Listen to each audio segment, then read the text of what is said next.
Hello, I'm Jeremy Fernandez. Frontline health workers in Murray Bridge, east of Adelaide, have become the first in the country to receive the AstraZeneca vaccine. It was approved for use in Australia in the middle of last month, making it the second vaccine now being rolled out across the country. The AstraZeneca jab needs to be administered in 2 doses, taken 12 weeks apart. 300,000 doses arrived in Australia this week and will be given to frontline health workers and those most at risk over the next few weeks. This is an historic day for Australia with the first administration of the AstraZeneca vaccine. We know that this is a very important program for our nation, and we are super pleased in South Australia to be the first place in the nation. And this will be administered to frontline workers here in this LHN. 1,000 doses were received yesterday, and within 36 hours of this vaccine being received into South Australia, we're already starting the rollout. The vaccines are rolling out and the rate of protection against the virus is steadily on the rise, but there's one big question remaining. Can you still transmit COVID-19 once you've been vaccinated? Well, everything is so new in this area that the answer isn't quite clear yet. But here's what the science is telling us so far. First, let's just recap how the vaccines work. The vaccines create special proteins inside our bodies. If you catch coronavirus, those antibodies latch onto the spikes on the virus, preventing it from gaining access to our healthy cells and causing an infection. But does stopping the virus inside our own bodies also stop us passing it on to others? The answer might be found in Israel. The country has been strong on maintaining social distancing and other health measures, but they're also leading the world in the rollout of the vaccine. It's now clear that full immunity is being achieved in 86% of people who've had the vaccine. In these cases, the virus is completely coated with those proteins and neutralised, so it can't enter our healthy cells. The virus particles quickly die inside the body and can't be passed on. That's all resulted in a 49% drop in cases since vaccinations began in Israel in December. So that's great news. But if only 86% of people vaccinated are getting immunity, that means 14% are not. How's that possible?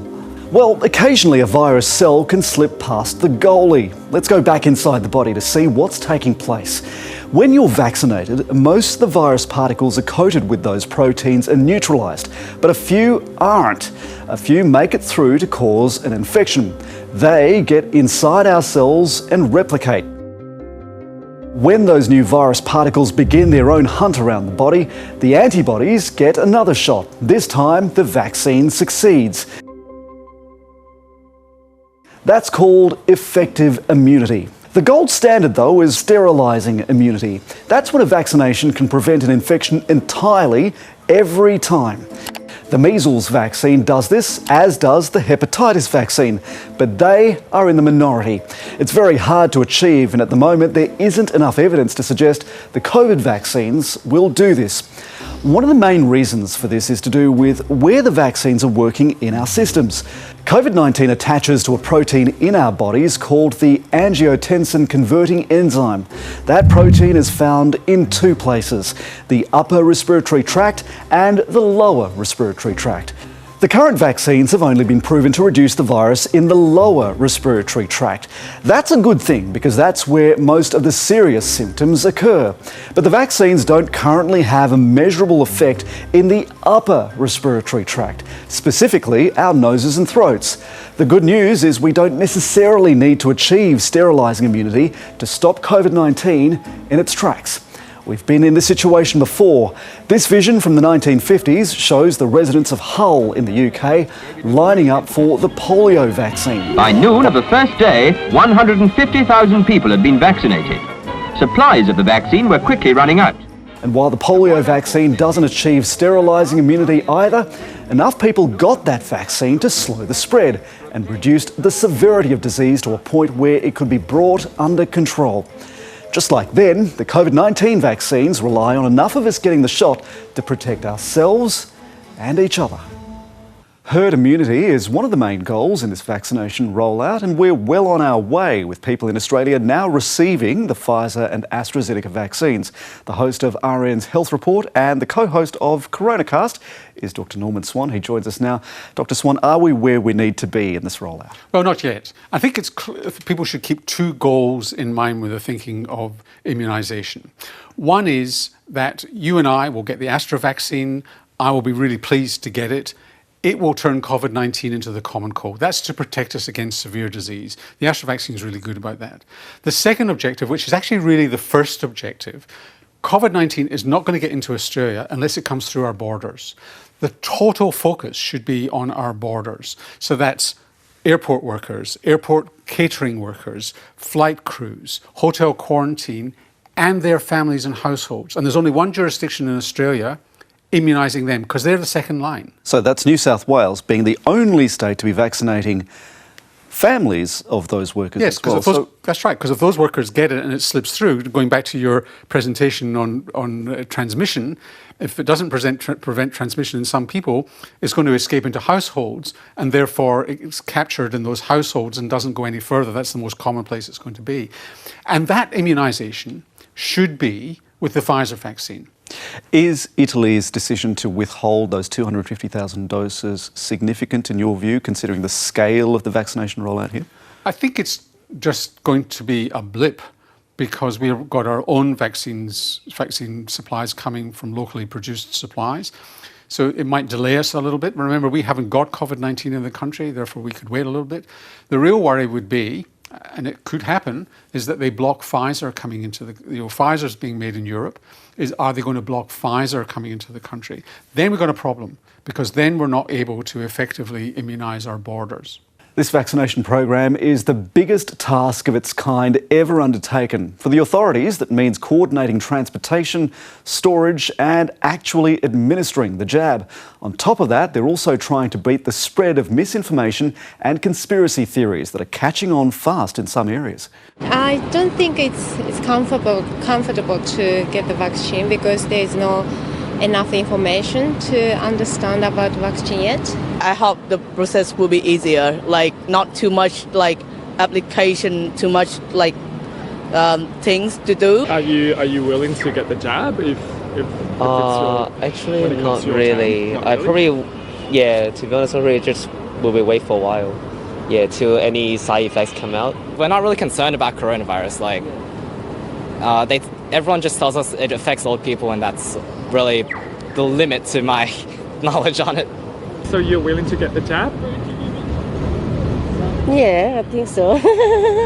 Are you worried at all? Big worry, but you have to do that. Otherwise you can't travel around the world, or actually I'm scared, but So mixed reaction in the community. Associate Professor Sanjayasan Anayaka joins us now. He's an infectious diseases specialist at ANU. Dr. Senanayake, thank you for joining us. What are the factors that make some people, particularly those in culturally and linguistically diverse communities, more susceptible to disinformation and conspiracy theories, frankly, about vaccines?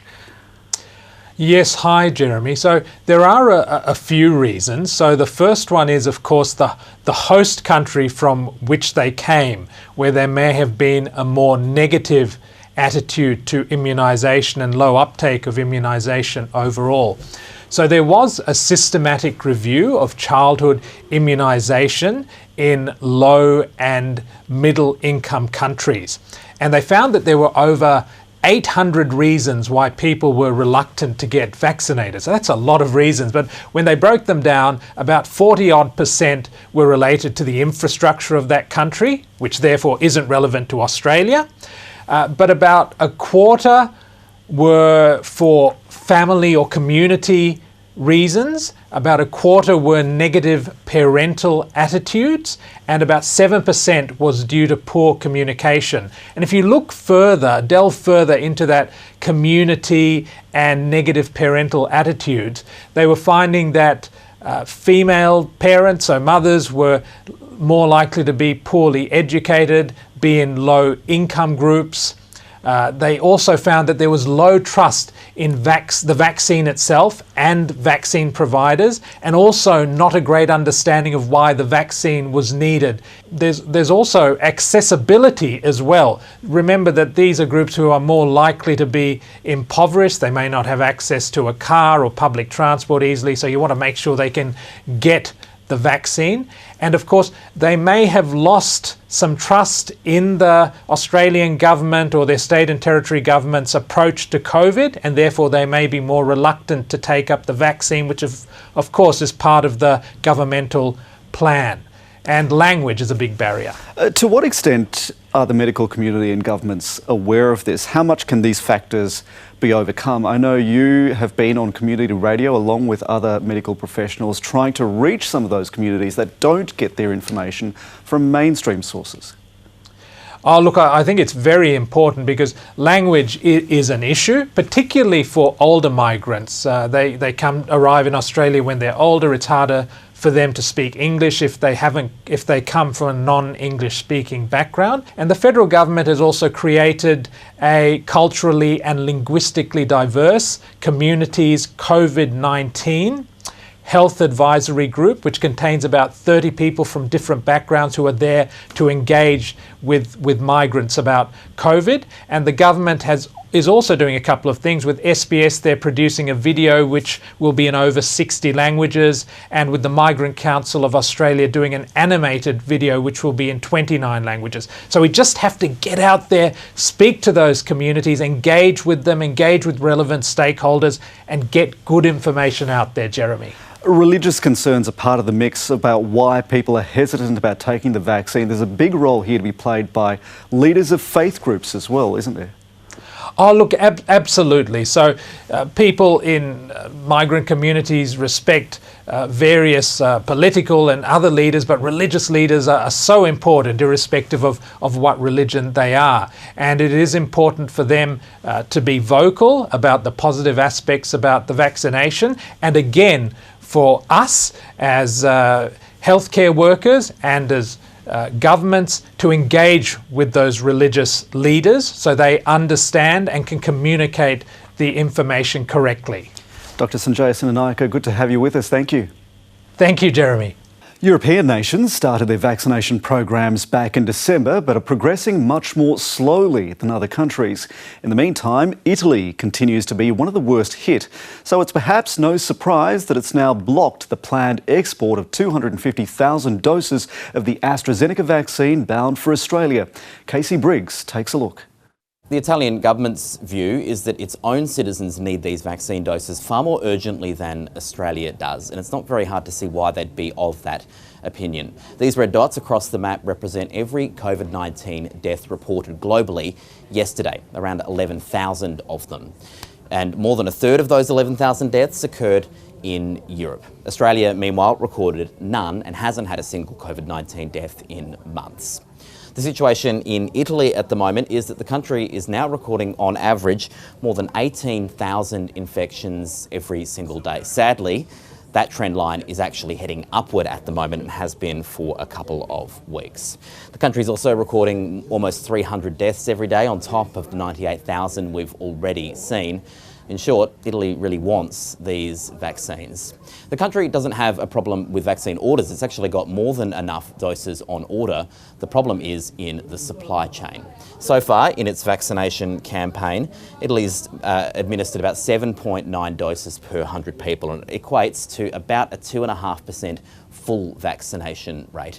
The country has just not been able to ramp up, though, as quickly as some of the other big developed countries with serious waves, like the United States and like the United Kingdom.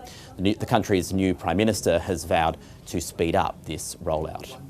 Australia, of course, needs to protect its citizens, and our priority in the vaccination campaign has been protecting the people that are most likely to be exposed to the virus: quarantine workers, and also healthcare workers. And by doing that, we build and increase and strengthen our national firewall, which by definition helps protect us as well. Remember also that in a couple of weeks' time, there'll be locally produced AstraZeneca vaccines coming off the production line in Melbourne just for Australia's use. So when you put all that together and you look at the situation overseas, it's not really that hard to see why the European Union will be blocking exports of vaccines to a country like Australia. We are talking, of course, about one of the most valuable products on earth at the moment. And that's the show for this week. Join us every Friday at this time. Bye for now.